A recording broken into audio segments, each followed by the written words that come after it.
the 4-4-2.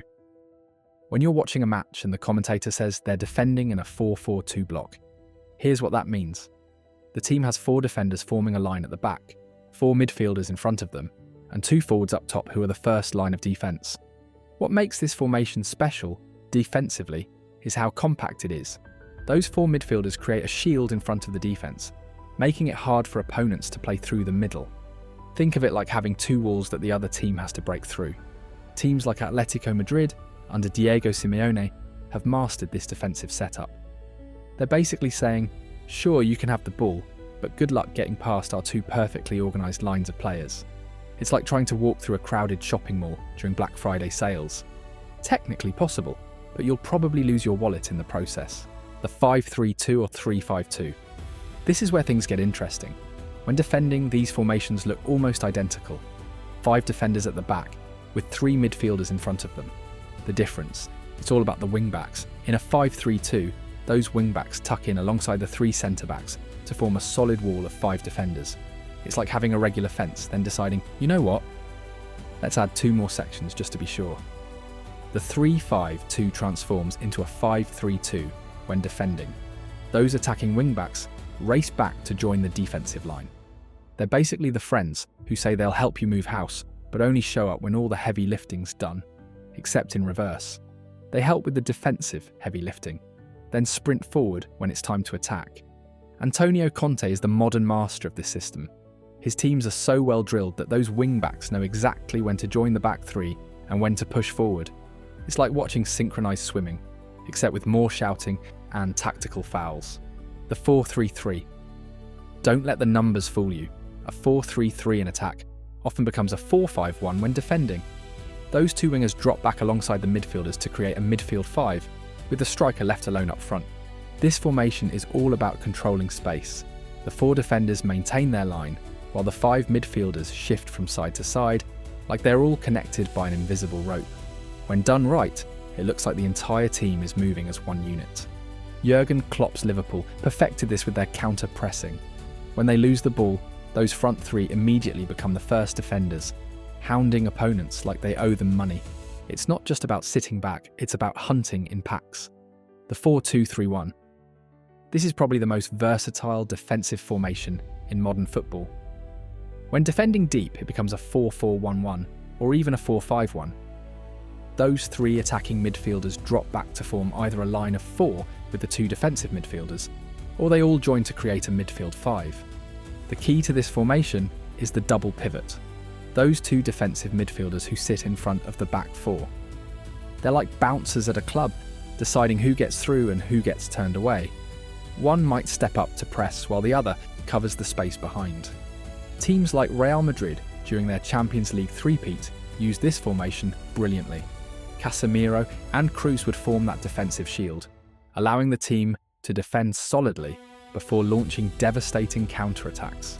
It's like setting a trap and then springing it the moment your opponent steps inside. The 4-1-4-1. This is the formation that says, we really don't want you playing through our midfield.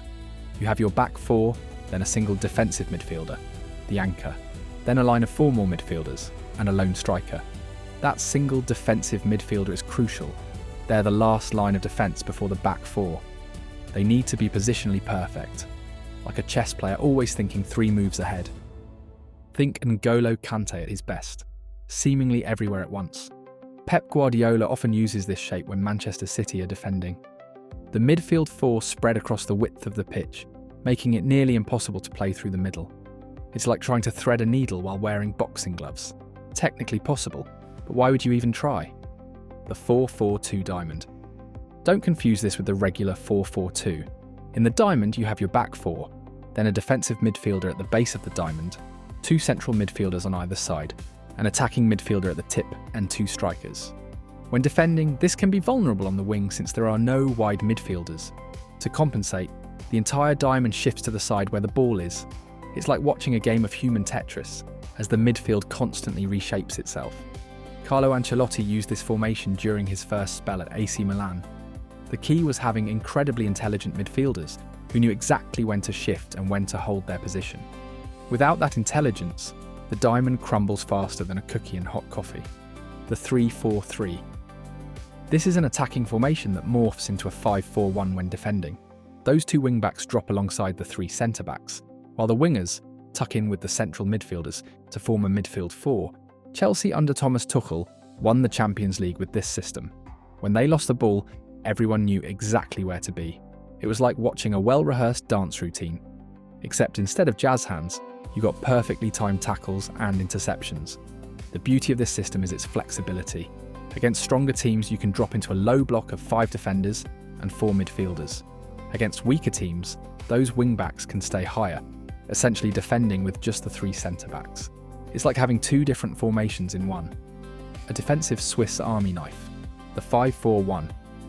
This is the formation teams use when they're playing against a much stronger opponent and just trying to survive. 5 defenders, 4 midfielders, and a lonely striker, who's basically there just to give the defenders someone to aim for when they clear the ball. This is the football equivalent of building a fortress and then digging a moat around it. Teams pack players behind the ball, making it incredibly difficult for opponents to find space. It's not pretty, but it can be effective. Just ask any big team that's been frustrated by a well-organised smaller club. The key to making this work is discipline. Every player needs to maintain their position and not get pulled out of shape. One player breaking ranks is like having a hole in your umbrella during a thunderstorm. Suddenly everything gets wet. Modern defensive innovations. Today's top coaches don't just stick to one defensive formation, they switch between several depending on the situation. Pressing triggers, rest defense, counter-pressing. These are all concepts that go beyond basic formations. Take Pep Guardiola's rest defense concept. When his team attacks, certain players stay in strategic positions to prevent counter-attacks if they lose the ball. It's like having insurance before you even have an accident. Or look at Jurgen Klopp's Gegenpressing. The moment his team loses possession, everyone immediately presses to win it back. It's not about getting back into a defensive shape. It's about hunting the ball down like it's the last slice of pizza at a party. The truth is, modern football has moved beyond rigid formations. The best defensive teams are fluid, constantly adjusting their shape based on where the ball is and what the opposition is doing. It's less about the numbers and more about the principles: compactness, pressure, cover, and balance. Which defensive formation do you think is the most difficult or easiest to play? Let me know in the comments below. If you enjoyed learning about football defensive formations, hit subscribe for more Football Explainer videos. If you've got hypes left this week, use one here to push this video up the leaderboard. Thanks for watching, and I will see you in the next one.